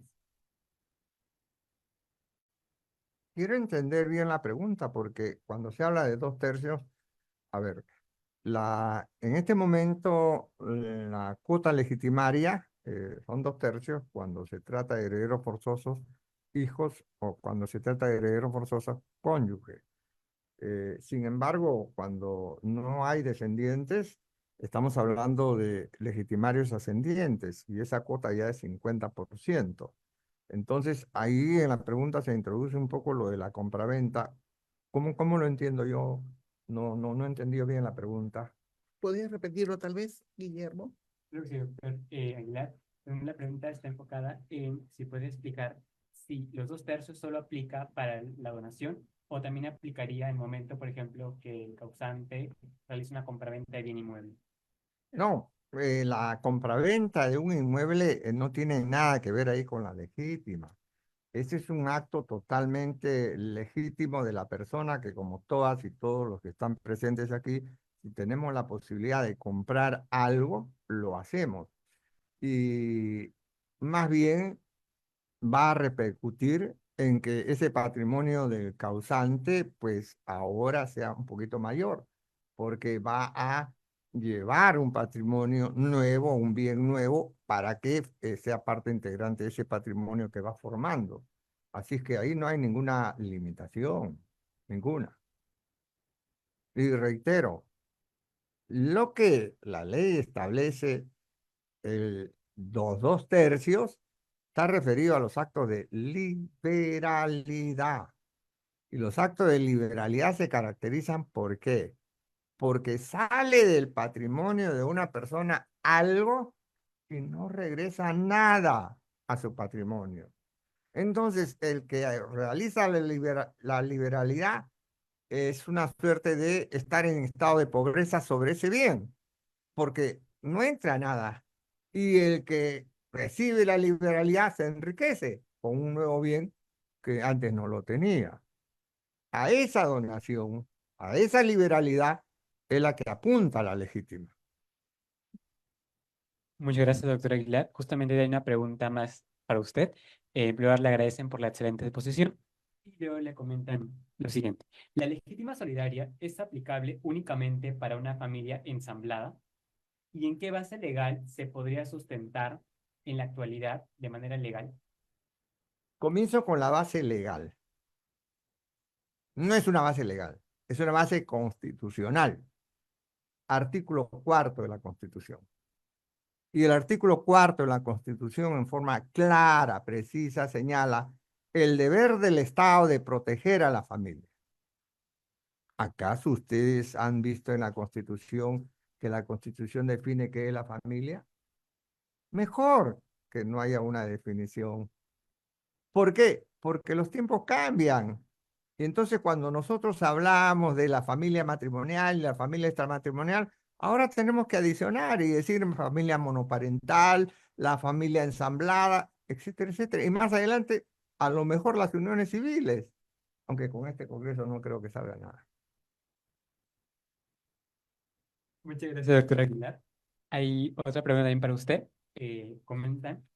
La doctora Bustamante ha señalado que existen uniones de hecho de corta duración. Por ejemplo, si una persona tiene 2 o 3 convivencias, ¿cómo se decide sobre los bienes adquiridos? ¿Se tendría que liquidar cada convivencia? Miren, la doctora Emilia, a quien estimo muchísimo, nos conocemos muchos años, no voy a decir cuántos años, Emilia. Entonces, toca un tema sumamente interesante, el de las uniones de hecho. Ahora, yo quisiera plantear el tema de las uniones de hecho porque para que los integrantes de esa unión de hecho tengan el derecho de heredar, como dice la ley 30.0007, pues no solamente tienen que cumplir los requisitos constitucionales, que están debidamente establecidos ahí. Tienen que cumplir los requisitos legales, la del 326. Y además, los requisitos que la misma ley 30.007 lo dice. ¿Y cuáles son esos requisitos? Registro de la unión de hecho. Registro. Por lo tanto, Emilia hablaba con mucha propiedad de que habían uniones de hecho que tenían corta duración, pero obviamente ella estaba ya en lo que es implícito. Habían superado los 2 años. Entonces ya era una unión de hecho, porque habían superado los 2 años, que es el plazo que establece la ley. Entonces, si a los 3 años deciden ya no vamos más como pareja, pues tendrían que cancelar esa inscripción. Porque si no cancelan, van a entrar en problema que precisamente Mila lo describía, porque entran a otra relación. Entonces, esa otra relación ya no le va a generar derecho a esa otra relación. ¿Por qué? Porque hay una inscripción anterior.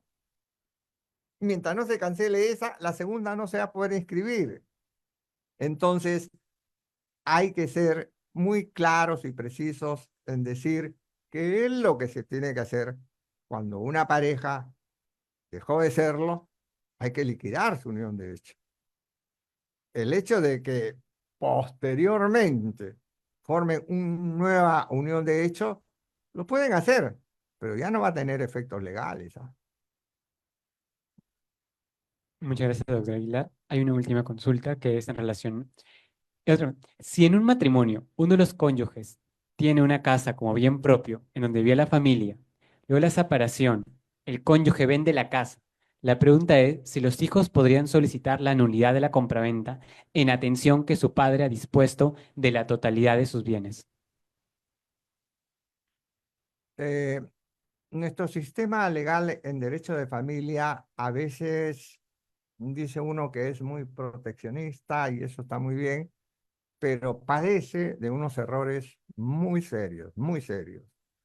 Y uno de estos errores es lo que está planteando la persona que ha preguntado, porque el titular del bien propio goza de las facultades que tiene el propietario. ¿Y qué facultades tiene el propietario del bien? Usar. En lo que se refiere al usufructo, ya hemos visto que los frutos que genera ese bien propio son sociales, pero ¿acaso dice algo de el titular del bien propio y este bien propio está referido a una casa, está impedido de vender? No, lo puede disponer. En eso, como quisiera traer a mi legislación la legislación argentina, que es mucho más protectora, porque la legislación argentina le dice, si uno de los cónyuges es titular de un bien y ese bien está referido a la casa conyugal, no puede vender ese bien sin la autorización de su esposo. Ese es un derecho de defensa de la familia. En cambio, nosotros no lo tenemos. Y es un absurdo porque dice, si el bien se alquila, la renta es de los dos. Pero si el bien se vende, todo el precio ya es de la persona. ¿Y saben cuál es el problema mayor? Para no extenderme, hay distanciamiento de la pareja. Y quien es el titular del bien propio ya no vive con su consorte. Pero en el hogar conyugal, del cual él es el bien propio, está su mujer, están sus hijos. Y cuando vende el bien, el tercero que compra ese bien, ¿qué va a hacer? Simplemente desaloja a los hijos de ese señor. Eso es lo que puede ocurrir. Muchas gracias, doctora Aguilar. Pero permíteme, por favor, Guillermo. La pregunta es bien, bien amplia, ¿no? No solamente abarca lo que es el tema de la legítima sucesoria, sino también el tema de la carga procesal que vivimos nosotros. También hay muchos casos judiciales en los cuales se pide la nulidad de la venta de los progenitores y se señala como sustento de la demanda que se está vendiendo un bien de la herencia, ¿no? Y acá hay un tema pues conceptual importantísimo que se debe considerar, porque si el padre o la madre en vida, que es viudo o los padres en vida venden un bien que es parte del patrimonio social ganancial, y los hijos no están de acuerdo en esa venta, el aducir de que es parte de la herencia que está disponiendo, bueno, no es un argumento falaz, porque justamente la herencia nace cuando se produce el fallecimiento de una persona. Entonces, mira, que no fallezcan, los padres pueden vender y lo que vendan igual va a ser patrimonio que va a ingresar, como lo señalaba hace un momento el profesor Benjamín Aguilar, ¿no? Entonces, hay mucha incidencia procesal fuerte que los hijos cuestionan las ventas de los progenitores adultos mayores y se aduce generalmente cuestionamiento de la capacidad, ¿no? Jurídica de las personas mayores, y por otro lado se alega comúnmente simulaciones absolutas. El problema es probatorio. Y bueno, se hace una carga procesal abundante, camina el proceso, el comprador tiene que litigar contra estos hijos que hacen la demanda, y bueno, y al final de cuentas no se acredita la causal alegada, y entonces hay ahí también un problema probatorio muy fuerte, ¿no? Entonces hay dos puntos: se confunde que hay herencia, cualquier cosa que vendan los padres, y eso no es herencia, sino será futura herencia cuando muera alguno de ellos. Y lo segundo, iniciar un proceso cuando no tienes pruebas contundentes, solventes, también es un tema terrible. Claro que los abogados, y a lo mejor me lo dice acá el profesor, me dirá, como algunos colegas amigos me llegaron a decir en algún momento, ¿no? Doctora, pero también piense que los abogados tenemos que ganar nuestros frijoles, ¿no? Pero bueno, hay que hacer un buen caso, pues, ¿no? Hay que hacer un buen caso judicial para que este prospere, ¿no? No por gusto o por el ímpetu, ¿no? De querer a cuestionar una venta, ¿no? Ahora, a veces ocurre de que las ventas son por precios leoninos. Entonces, ahí sí es evidente que si el predio vale de $200,000, pero lo ha vendido a 30,000, ese es un tema pues ya evidente de simulación. Claro. Eso sí, y si esos casos también se acreditan, eso es evidente, ¿no? Entonces, hay una tipología que hay que tomar en cuenta de situaciones, ¿no? Gracias, Guillermo. No hay que olvidarse de los principios sucesorales. Uno de ellos, no hay sucesión de persona viva. Muchas gracias, doctor Benjamín Aguilar. Gracias, doctora Bustamante. Justamente, estimados estudiantes, al llegar al cierre de esta jornada académica de reflexiones sobre legítima sucesoria, quiero compartir algunas reflexiones finales y expresar nuestro profundo agradecimiento. En primer lugar, extendemos nuestro más sincero agradecimiento a nuestros tres distinguidos panelistas. En primer lugar, a la doctora Santillán, quien nos acompañó de manera virtual y está ahora en España. Lamentablemente ya son más de la medianoche. Le agradecemos en verdad todo el apoyo brindado, doctora Romina Santillán. A la doctora Emilia Bustamante y al doctor Benjamín Aguilar. Sus aportes desde la doctrina, la jurisprudencia y la práctica legal han sido fundamentales para enriquecer este espacio de análisis y debate. Su dedicación y expertise nos han permitido profundizar en temas complejos y controversiales del derecho sucesorio. Durante esta jornada hemos tenido la oportunidad de reflexionar críticamente sobre la legítima sucesoria, especialmente en el marco de los 40 años de la promulgación del Código Civil de 1984. Este aniversario nos invita no solo a mirar hacia atrás y reconocer los avances y desafíos que han marcado estas 4 décadas, sino también a proyectar hacia el futuro las transformaciones necesarias para adaptar nuestro marco legal a las realidades actuales. La discusión sobre la legítima, la discapacidad y otros aspectos críticos del derecho sucesorio han evidenciado la necesidad de continuar fomentando espacios académicos como este. Los aportes de nuestros panelistas nos impulsan a seguir analizando cómo la doctrina y la jurisprudencia pueden interactuar para ofrecer soluciones justas y equitativas en la práctica legal. A todos los asistentes, tanto presenciales como virtuales, les agradecemos por su activa participación. Sus preguntas han enriquecido el diálogo y demuestran el compromiso de nuestra comunidad jurídica con la búsqueda constante de conocimiento y mejora continua. Esta jornada ha sido, sin duda, una valiosa oportunidad para intercambiar ideas, cuestionar paradigmas y fortalecer nuestro entendimiento sobre temas que afectan directamente el ejercicio del derecho y la justicia en nuestra sociedad. Antes de despedirnos, reiteramos nuestro agradecimiento al Departamento Académico de Derecho y al doctor Elmer Arce, junto con la doctora Castro, que nos acompañó el día de hoy, por hacer posible este evento. Esperamos que lo aprendido hoy trascienda más allá de este espacio y que juntos sigamos construyendo un derecho sucesorio más efectivo y adaptado a las necesidades de nuestro tiempo. Les deseamos a todos una excelente noche y los invitamos a mantenerse conectados para futuras actividades académicas que siempre están apoyadas por auspicio del Departamento Académico de Derecho.